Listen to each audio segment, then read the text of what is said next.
세계 일주처럼 짧게 한 지역이나 한 나라 등을 머물다 떠나는 여행 말고 해외 어딘가에서 살고 있거나 혹은 한 달 살기 같이 한 장소에 장시간 머무를 경우 우리는 때때로 심심해지기 마련입니다. 그리고 그때 아마도 이런 생각을 하겠죠. 아, 이제 뭐하냐? 혹은 나 지금 여기서 뭐하는 거지? 라고 말이죠. 내가 있는 이곳이 너무 좋고 거의 대부분의 시간이 즐겁다고 하더라도 보통은 외로운 시간은 반드시 있기 마련인데요. 이럴 때 혼자 명상을 하거나 지나온 삶을 되돌아보는 것은 우리 인생 전반에 굉장히 유익한 시간이 될 수 있긴 개뿔 그냥 외로운 겁니다. 이 외로운 시간들이 다가오려고 할 때나 다음날 스케줄이 텅 비었는데 만날 사람이 없을 때 할 만한 것을 하나 추천드립니다. 센슈얼 바차타라는 건데요. 라틴 댄스의 한 종류이고 현재는 저의 취미 중 하나이기도 합니다. 여기는 태국의 치앙마이에 있는 필이라는 곳이었고요. 입장료는 150바트였습니다. 1시간 워크숍이 있고 그 이유는 파티입니다. 받은 쿠폰으로 음료를 한 잔 마실 수 있습니다. 센슈얼 바차타의 강점은 일단 한번 배워두면 세계 어디를 가더라도 이성 누구와도 함께 할 수 있다는 점입니다.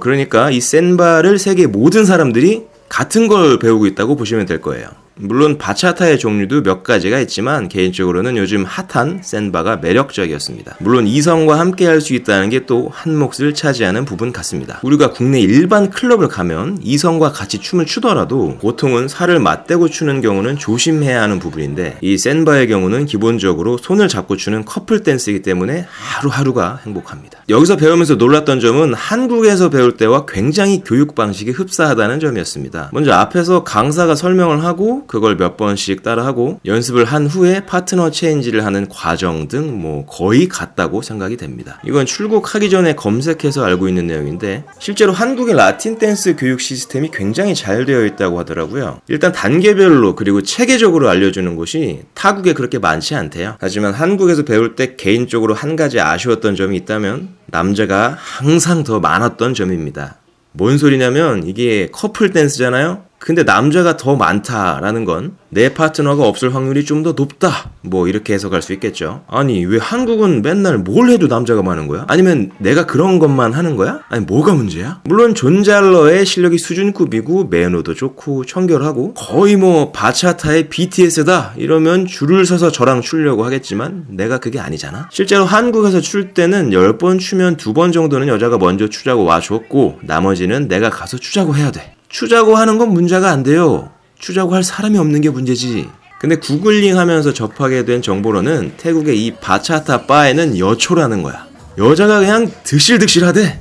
심지어 여자 강사도 파트너가 없어서 기다려야 된대. 이거 사실 한국에서 말이 안 되는 경우거든. 짧은 내 경험에 의한 거지만 지금까진 그랬어요. 그래서 굉장히 기대를 합니다. 가만히 있어도 여자가 줄을 서서 나를 기다린다. 내심이 아니고 출국 한 달 전부터 굉장한 기대와 부푼 꿈을 품고 기다렸습니다. 야, 여초라고 누가 그랬냐? 여초라고 누가 그랬어? 미친 거 아니야? 아, 진짜. 근데 여자 많다고 디폴트 값이라고 누가 그랬냐? 막치네요. 어떻게 봐도 남자가 많죠? 그 글을 쓴 게 여자분이었는데 이쯤 되면 그 여자분이 한국에 있을 때는 항상 남자들에게 홀딩 신청을 받았다가 태국 와서 몇 곡 쉰 걸 가지고 여초라고 한 게 아닐까 의심이 듭니다. 어찌됐건 일단 왔으니까 살사 한 곡, 바차타 한 곡 정도는 추고 가자는 생각에 홀딩 신청을 합니다. 바차타를 잘 추는 여자분께 살사 추자고 했는데 살사를 못 춘다길래 그냥 리드해서 췄고 또 다른 분께 바차타를 추자고 했는데 이분은 그냥 춤 자체를 처음 배우러 오셨더라고요. 불행인지 다행인지 제 모자란 실력이 티가 나지 않게 되었고 적절히 재밌게 추고 이제 한잔 하러 클럽으로 이동하려고 합니다. 근데 막상 나가려고 하니까 여성분들이 계속 홀딩 신청을 갑자기 하길래 그래도 한국보단 좀 더 낫구나 싶었습니다만 술이 마려워서 정중하게 이야기하고 이동하기로 합니다.